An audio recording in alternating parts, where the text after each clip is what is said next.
Halo guys, Assalamualaikum warahmatullahi wabarakatuh. Perkenalkan, nama saya Hanuri Septiani dengan NIM 23283011 dari Prodi D3 Manajemen Informatika Universitas Teknologi Digital PSDKU Tegal semester 4. Oke, pada video kali ini kita akan membahas bersama-sama mengenai penggunaan WebJengo dan cara mengkolaborasikan WebJengo dengan Bootstrap untuk menghasilkan suatu user interface yang sangat keren. Oke, langsung aja kita ke videonya. Oke, jadi yang pertama kita membuat folder baru terlebih dahulu. Kita beri nama aja Django. Setelah itu kita langsung buka command prompt-nya. Kemudian kita ketikkan cd_c_2/ nama folder yang baru saja kita buat, Django. Terus setelah itu kita masukkan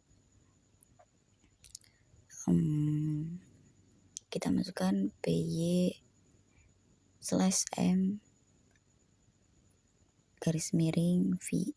_vnv. Ini tuh fungsinya untuk membuat modul env di dalam folder Django tersebut. Kemudian jika berhasil akan keluar seperti ini.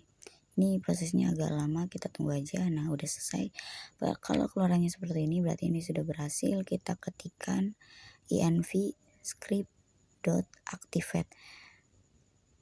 Kode ini fungsinya untuk mengaktifkan modul env itu sendiri. Nah, seperti ini. Kemudian kita lanjut untuk menginstal Django-nya terlebih dahulu. Karena kalau tidak diinstal, kita tidak bisa running, guys. Oke, kita install dulu. Kita tunggu beberapa saat. Mungkin proses penginstalan ini membutuhkan beberapa waktu ya, beberapa saat. Kita tunggu aja. Pastikan kalian sudah terkoneksi dengan internet. Oke, kita tunggu.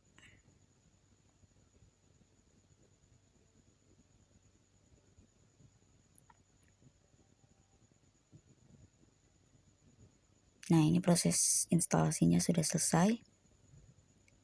Kemudian kita ketikkan Django admin start project. Di sini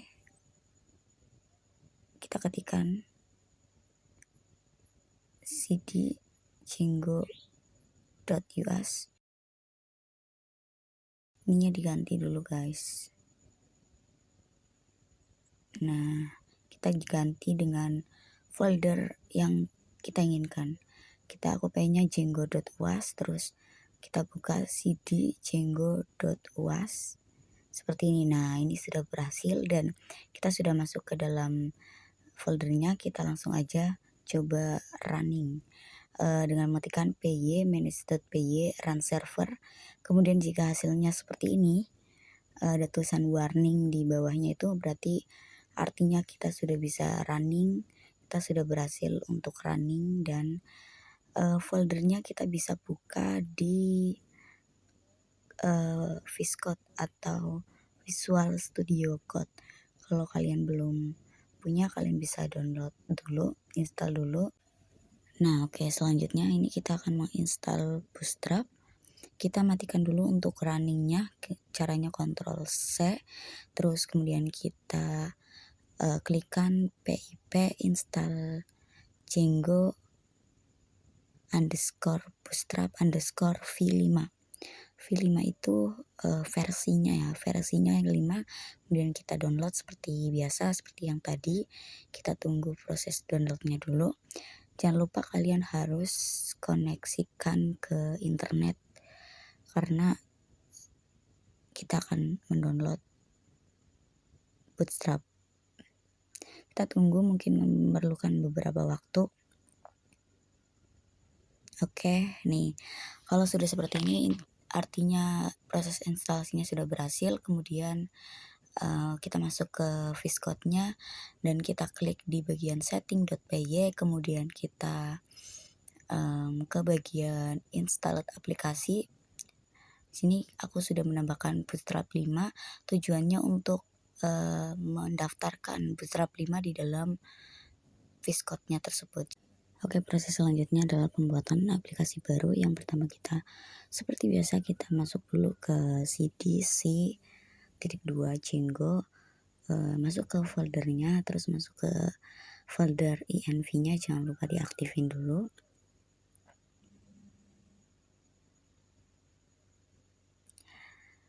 Jadi setiap kita akan masuk atau setiap kita akan menjalankan atau running, kita harus masuk ke beberapa tahap ini terlebih dahulu sampai ke tahap py manage.py run server. Ketika sudah bisa di running, kita tunggu sebentar. Nah, kalau hasilnya seperti ini berarti kita sudah bisa merunning, dan kita langsung aja ketikkan py manage.py startup dan kita tulis nama aplikasinya apa. Misalkan riwayat pesanan, karena saya akan membuat website e-commerce. Sini riwayat pesanan, udah kita buat langsung enter. Kalau sini seperti ini udah jadi dan kita buka Viscode, sudah ada di dalam Viscode-nya aplikasi riwayat pesanan. Sebelumnya saya juga sudah buat beberapa aplikasi yang sudah bisa di running. Kemudian aplikasi riwayat pesanan kita daftarkan dulu di bagian setting.py. Kita daftarkan dulu riwayat pesanan seperti ini. Setiap kita akan menginstal aplikasi, kita harus daftarkan dulu di setting.py, kemudian kita save dulu. Oke, kemudian di URL-nya, urls.py kita juga seperti yang lain, ini sudah ada beberapa contohnya. Aku sudah membuat aplikasi beranda, profil, ada troli juga, dan di sini kita copy paste aja dari atasnya biar nggak salah. Kita tuliskan riwayat pesanan sesuai dengan aplikasi yang tadinya kita buat, teman-teman.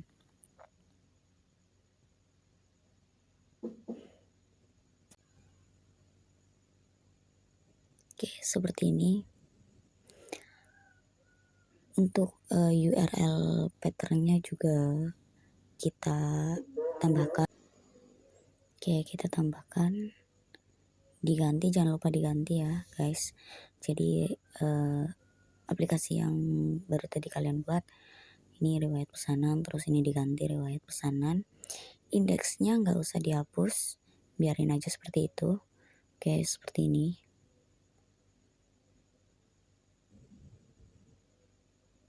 Oke, lalu kita save, kemudian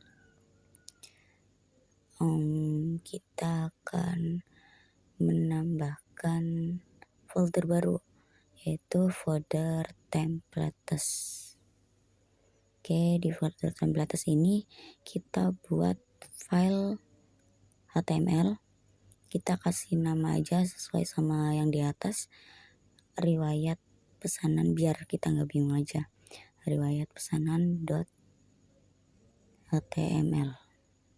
Nah, seperti ini, lalu kita tuliskan kode seperti ini. Ini kita edit tiket.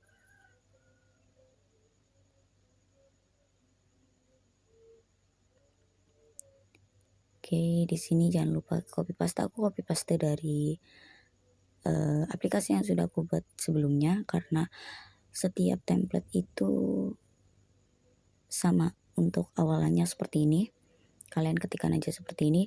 Jadi di setiap aplikasi kalian harus tambahkan luat bootstrapnya, ada bootstrap CSS-nya, ada bootstrap JavaScript-nya, kalian harus tambahkan. Terus kemudian kalian jangan lupa di save dulu. Oke, terus kita akan ke view. Jangan lupa ini juga penting, dalam view kalian ketikkan aja seperti ini, kodenya seperti ini. Jangan lupa diganti riwayat pesanan. Oke, save. Oke, kalau sudah di save, di sini aku bakalan cepetin aja untuk proses pengkodingannya.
Oke, selanjutnya kita akan menggabungkan dengan style CSS atau kalian juga bisa menambahkan gambar seperti aku ini. Jadi di sini kita harus menambahkan ini dulu. Ada block konten sama load static. Kalian harus menambahkan itu dulu. Terus kemudian di bagian folder gambar kalian isikan seperti ini. Static image, kalian taruh gambarnya di folder static, kemudian kalian bikin folder baru di dalam folder static namanya folder image. Terus kalian taruh gambarnya di situ. Nah, ini aku sudah buat beberapa gambar, terus aku akan menambahkan yang masih kosong. Yang masih kosong seperti ini, aku bakalan cepetin aja untuk prosesnya.